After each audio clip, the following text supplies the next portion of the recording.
جو علاقے ہیں اس پہ شدید زلزلہ آیا ہے اور ہزاروں ہمارے ترکی کے اور شام کے بھائی بہنیں بچے بوڑھے شہید ہو گئے ہیں، اس پر اظہار تعزیت کرتے ہیں۔ اللہ تعالیٰ سب کی مغفرت فرمائے، اور جو لوگ زخمی ہیں اور پھنسے ہوئے ہیں اس میں اللہ تعالیٰ ان کے لیے آسانیاں پیدا کرے، اور جو تباہی ہوئی ہے اس کا ازالہ اللہ تعالیٰ فرمائے۔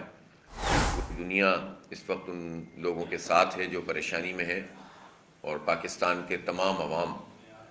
ویسے بھی انسانیت کا جہاں بھی کہیں مسئلہ ہو تو ایک انسان ہونے کی حیثیت سے ہم سب کو اس کے ساتھ کھڑے ہونا چاہیے،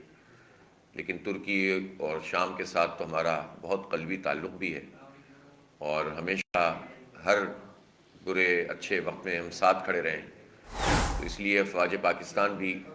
ان کے خصوصی دستے وہاں پہنچے ہیں، ریسکیو ٹیمیں پہنچی ہیں، اور حکومت نے بھی اعلان کیا ہے کہ جو ہم سے ہو سکے ہم کریں گے۔ اور اسی طرح آپ کو معلوم ہے کہ الخدمت فاؤنڈیشن کے سینئر افراد اس وقت وہاں پہنچ چکے ہیں، اور جو ہماری ریسکیو ٹیمیں جو بھی کام کر سکتی ہیں وہ بھی وہاں پر گئی ہیں،